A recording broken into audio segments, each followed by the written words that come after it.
Hai,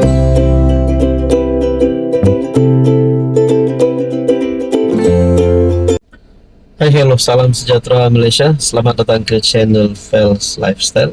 Terima kasih kerana terus setia dan terus bersama di dalam channel ini. Saudara-saudara, tuan-tuan dan puan, siapa saja menteri, siapa saja ahli parlimen kan, ataupun anggota kabinet, jemaah menteri yang tidak bekerja, yang dilihat tidak sesuai memegang platform, mana-mana platform mereka, kementerian yang mereka jaga, Menteri Pendidikan kah, Menteri Kewangan kah, Menteri Pertahanan kah, Menteri Pertanian kah, dan apa saja, siapa sajalah yang tidak melakukan tugas dengan baik, yang hanya dilihat sebagai seorang yang makan gaji buta, perlu digugurkan, perlu ditendang. Tapi adakah menteri ini sekarang wujud dalam kabinet Anwar?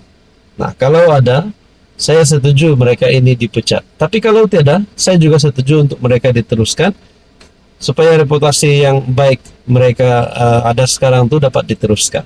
Nah, itu yang kita harapkan.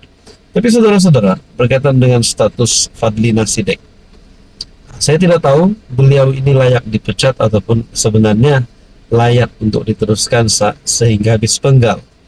Tapi satu berita menggemparkan. Fadlina terima memo penunjuk perasaan. Lawungan turun bergema. Sebelum ini pun kita sudah pernah mendengar desakan terhadap Fadlina Siddiq untuk letak jawatan. Oke, sebelum saya teruskan, izinkan saya perkenalkan sebentar tentang transfer factor ataupun terapi imun. Produk ini adalah untuk mendidik, menyeimbangkan, meningkatkan kekuatan sistem imun badan sehingga mampu melawan berbagai jenis penyakit. Kepada Anda di luar sana yang ada masalah kesehatan, penyakit berulang, gout, gastrik, bawasir, kolesterol, kencing manis, darah tinggi, dan apa saja masalah penyakit Anda, mungkin terapi imun adalah jawaban kepada doa Anda. Sekiranya Anda berminat, Anda boleh mendapatkan nomor saya di sini. Menteri Pendidikan Fadlina Siddiq menerima memorandum mengenai keselamatan sekolah hari ini bertarik 22 Oktober. Di tengah-tengah lawungan mendesak dia meletakkan jawatan. Penyerahan memorandum itu menyaksikan Fadlina menerima dokumen berkenaan bersama timbalannya Wong Kah Wo serta beberapa pegawai keselamatan dan pegawai kementerian di luar pagar parlimen pagi tadi. Kumpulan pelajar, aktivis dan orang awam mula berhimpun di luar bangunan parlimen sekitar jam 11.20 pagi selepas berarak dari Taman Tugu sambil mengulangi tuntutan supaya Fadlina berundur daripada jawatannya. Ketegangan meningkat apabila kira-kira 35 peserta himpunan itu menunggu hampir 40 menit untuk ketibaan Fadlina, sementara cuaca buruk menambah lagi rasa tidak puas hati. Laungan turun-turun kedengaran ketika Fadlina tiba di pintu masuk parlimen. Namun peserta protes terus bersuara lantang ketika menteri itu berbincang seketika dengan wakil kumpulan berhubung tuntutan memorandum berkenaan. Dia berjanji akan memenuhi tuntutan kami, tetapi kami tidak mahu janji kosong. Kami mahu pembaruan, kata aktivis Ain Husniza Saiful Nizam yang mengetuai organisasi Pocket of Pink kepada media. Jika Fadlina gagal melaksanakan tuntutan reformasi kami dalam tempo 30 hari, dia perlu berundur dan digantikan dengan seseorang yang mampu memulihkan keyakinan rakyat terhadap sistem pendidikan negara. So let's say kalau Fadlina Siddiq letak jawatan digugurkan, Anda rasa siapa yang paling layak untuk menggantikan Fadlina Siddiq? Siapa menteri ataupun siapa pemimpin yang paling layak untuk menggantikan Fadlina Siddiq? Sekiranya Anda ada cadangan, pandangan, Anda boleh letakkan di ruangan komen. Kalau nak cakap Dr. Ashraf Wajdi Dusuki, rasanya beliau tidak layak. Nah, kalau saya tak silap, beliau tidak layak. Tapi mungkin penggal akan datang, mungkin beliau layak. Nak cakap KJ bukan ahli parlimen. Nak cakap siapa lagi? Jadi apa komen Anda? Anda rasa siapa? Salam sejahtera Malaysia. Selamat datang ke channel Fels Lifestyle. Terima kasih kerana terus setia dan terus bersama di dalam channel ini. Antara persoalan bagi seluruh rakyat Sabah adalah berkaitan dengan perjanjian Malaysia 63 ataupun lebih dikenali sebagai MA 63 ataupun MA 63.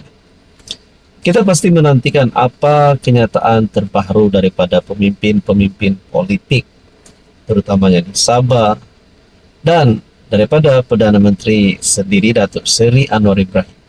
Ada satu berita baik yang perlu didengar oleh seluruh rakyat Malaysia, terutamanya di Sabah.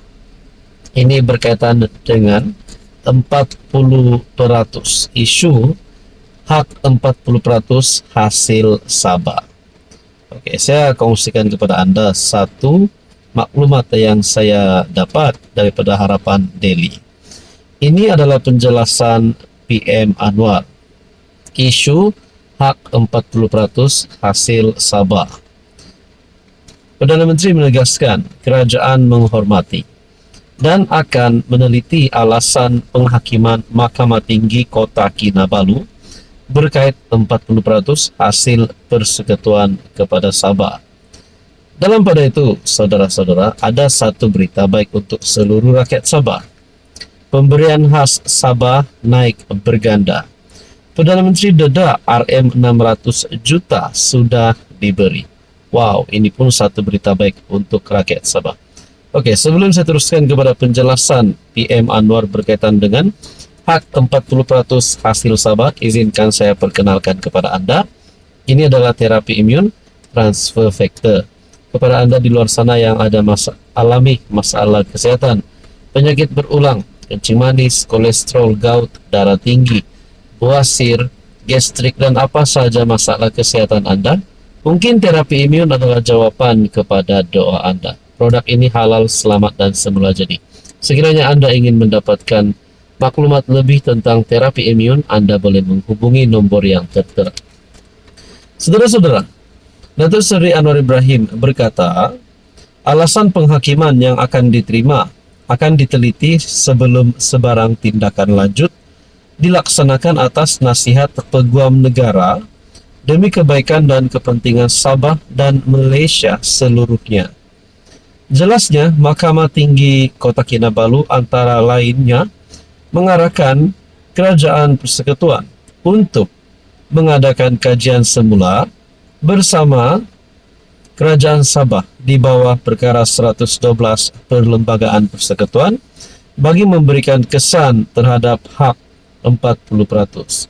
Keputusan ini diambil serius oleh Kerajaan Persekutuan dan menunggu Kerajaan Sabah selepas PRN yang bakal diadakan. Namun yang memuskilkan adalah keputusan itu mengundang tafsiran yang mengelirukan, seolah-olah Kerajaan Persekutuan ini dan sebelumnya hanya menyedut hasil Sabah dan tidak menyumbang kepada pembangunan Sabah. Beliau yang juga Menteri Kewangan berkata demikian ketika menyampaikan sesi penerangan khas Perdana Menteri berkaitan isu pemberian khas Sabah di Dewan Rakyat. Menurutnya, Kerajaan Persekutuan tidak dapat memperincikan perkara yang masih menjadi pertikaian di mahkamah bagi menghormati proses perundangan yang masih berlangsung. Manakala berita baik untuk rakyat Sabah berkaitan dengan pemberian khas Sabah naik berganda. Perdana Menteri Anwar Ibrahim sudah mendedahkan RM600 juta sudah diberikan. Perdana Menteri berkata kadar pemberian khas Kerajaan Madani kepada Sabah tahun ini meningkat kepada RM600 juta berbanding RM26.7 juta pada 2019.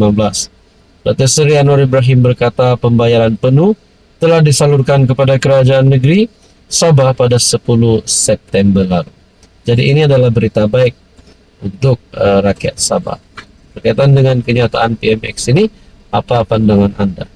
Hai, hello, salam sejahtera. Oke, saya kongsikan kepada Anda produk-produk yang saya tag dalam video saya.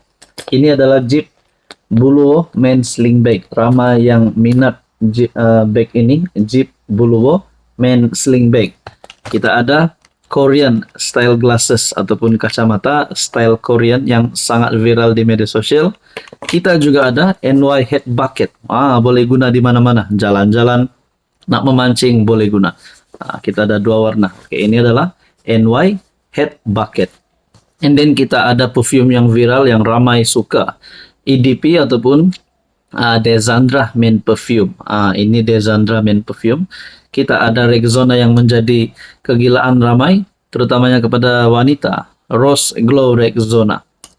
Dan kita ada smartwatch. Amazfit T-Rex smartwatch. Semua produk ini saya tag dalam video, Anda boleh semak.